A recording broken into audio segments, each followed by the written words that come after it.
Baik, di sini saya Puji Andriani telah membuat contoh untuk pendokumentasian asuhan kebidanan pada neonatus. Di sini saya telah membuat format beserta SOAP-nya, yaitu format pengumpulan data manajemen asuhan kebidanan pada bayi baru lahir. 1. Pengumpulan data. A. Identitas biodata.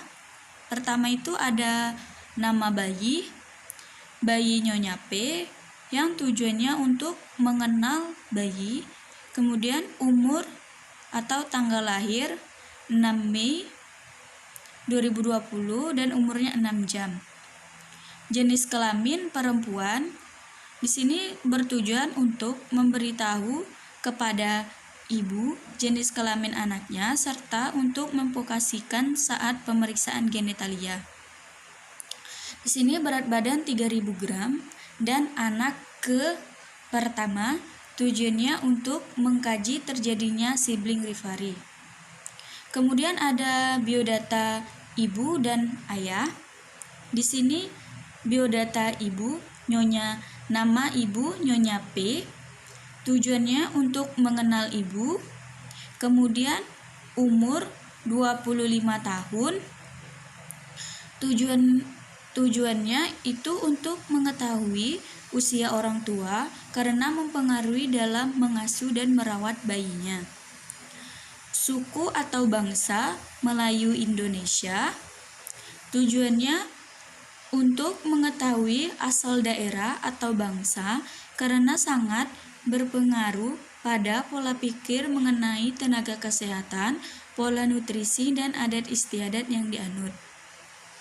Kemudian ada agama Islam yang bertujuan untuk mengetahui keyakinan orang tua dapat menuntut si anak sesuai dengan keyakinannya sejak lahir. Kemudian ada pendidikan SMA. Pendidikan ini itu untuk mengetahui tingkat intelektual orang tua yang dapat mempengaruhi kemampuan dan kebiasaan orang tua dalam mengasuh, merawat, serta memenuhi kebutuhan bayinya. Setelah itu ada pekerjaan.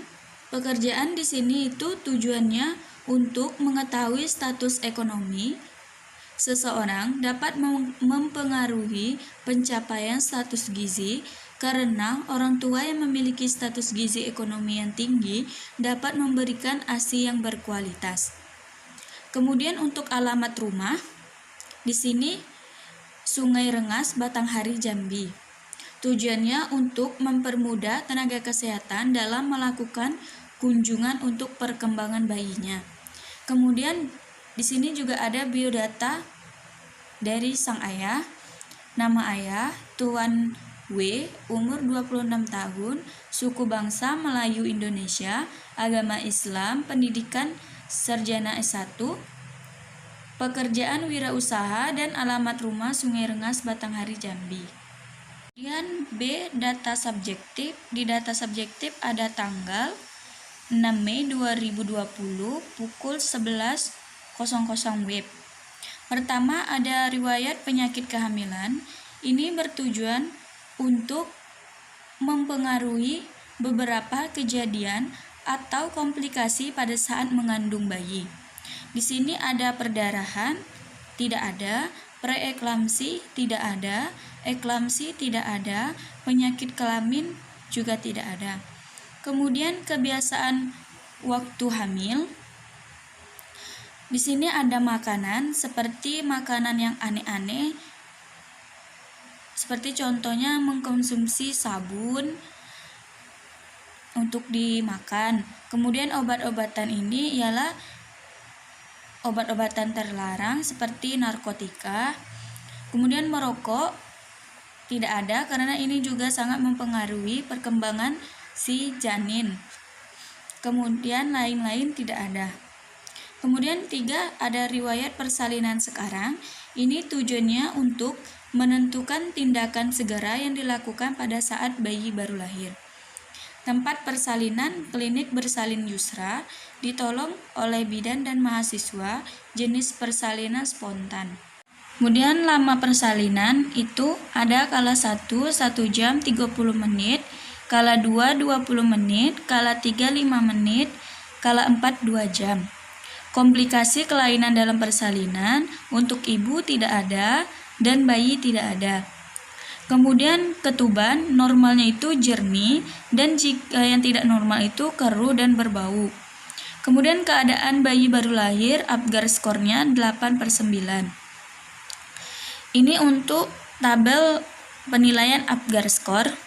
Menit pertama itu frekuensi jantung nilainya 1 kurang lebih dari 100, usaha bernapas nilainya 2, menangis kuat, tonus otot nilainya 1, ekstensi, fleksi sedikit. Kemudian untuk refleks itu nilainya 2, menangis. Warna nilainya 2, kemerahan. Jadi untuk skornya 8 untuk menit pertama. Kemudian untuk menit ke-5 itu ada frekuensi jantung nilainya 1 kurang dari 100, usaha bernapas itu nilainya 2, menangis kuat, tonus otot nilainya 2, gerakan aktif.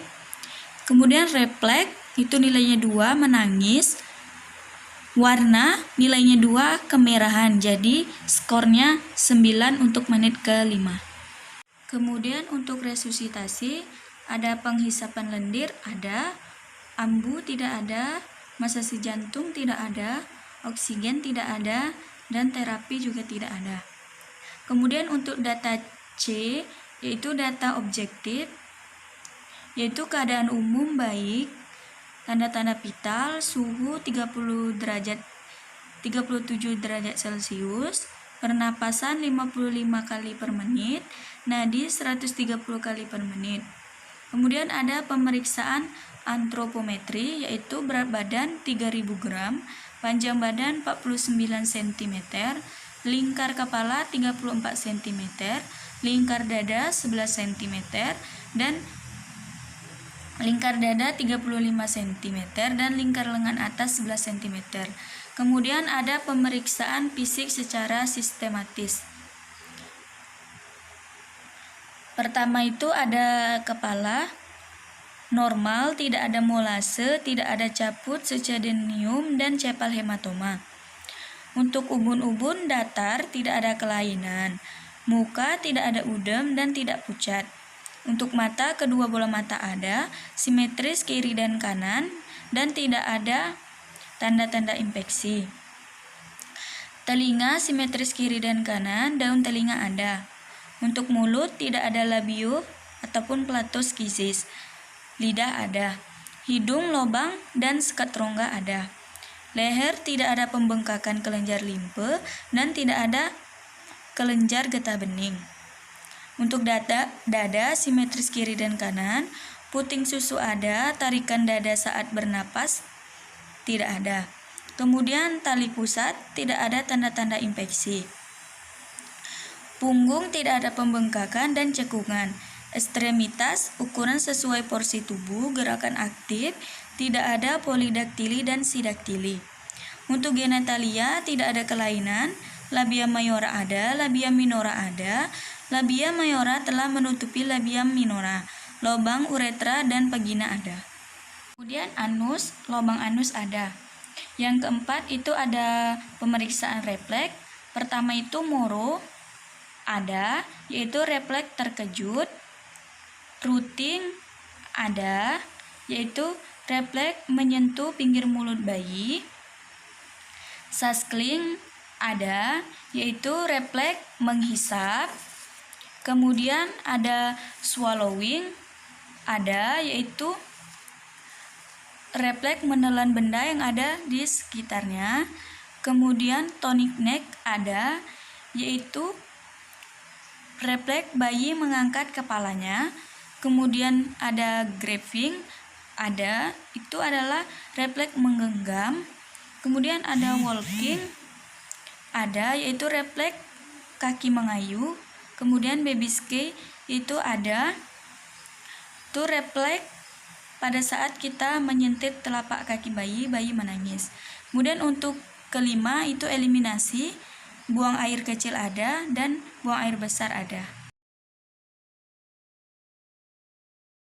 Kemudian di sini ada untuk pendokumentasian swab, asuhan kebidanan bayi baru lahir, usia 6 jam, pada bayi Nyonya P, di Klinik Bersalin Yusra, Jambi, tanggal 6 Mei 2020. Di sini terdapat 5 kolom. Pertama itu adalah kolom data subjektif, kemudian data objektif, kemudian ada analisa ataupun analisis, kemudian ada kolom planning ataupun perencanaan, dan kolom parab. Yang pertama ada data subjektif. Di sini ada tanggal 6 Mei 2020 pukul 11.00 WIB. Bayi lahir pukul 5.00 WIB. Ibu mengatakan senang dengan kelahiran bayinya.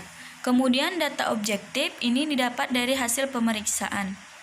Di sini ada tanda-tanda vital, bayi dalam batas normal, Apgar skornya 8/9, jenis kelamin perempuan, berat badannya 3000 gram, panjang badan 49 cm, lika 34 cm, lingkar dada 35 cm, dan lingkar lengan atas 11 cm. Kemudian di sini ada refleks hisap baik, refleks moro ada, walking ada, saskling ada, tonic neck ada, dan graphing ada, dan routing ada. Untuk gerakan aktif, anus ada tepung positif, BAB ada, BAK ada. Kemudian untuk analisis atau analisa, di sini ditegakkan diagnosa dari hasil objektif. Bayi baru lahir spontan 6 jam postpartum dengan keadaan umum bayi baik. Kemudian di sini ada planning, untuk kolom planning ataupun perencanaan, terdiri dari perencanaan, implementasi, dan evaluasi. Di sini terdapat pukul 11.02 waktu Indonesia Barat, memandikan bayi dan lakukan perawatan tali pusat. Implementasi, memandikan bayi dan melakukan perawatan tali pusat. Sedangkan untuk evaluasi, bayi sudah dimandikan dan tali pusat telah dirawat. Pukul 11.06, berikan suntikan HB0, memberikan suntikan HB0 di paha sebelah kanan. Bayi telah diberikan suntikan HB0. Pukul 11.08, cegah hipotermi. Implementasi, mencegah hipotermi pada bayi dengan membedung bayi. Evaluasi, bayi sudah dibedung dan diselimuti. Pukul 11.10, penuhi nutrisi bayi. Implementasi, memenuhi kebutuhan nutrisi bayi. Evaluasi, ibu sudah menyusui bayinya. Pukul 11.15, beritahu ibu tanda-tanda bahaya bayi baru lahir. Implementasi, memberitahu ibu tanda-tanda bahaya pada bayi baru lahir. Evaluasi, ibu mengerti dengan penjelasan yang diberikan. Kemudian untuk kolom parab, di sini ada tanda tangan. Jikalau sudah melakukan semua perencanaan, kemudian pelaksanaan dan evaluasi, langsung di tanda tangan di sini. Mungkin itulah video dari pendokumentasian saya. Jikalau ada kekurangan, saya mohon maaf. Saya akhiri. Wassalamualaikum warahmatullahi wabarakatuh.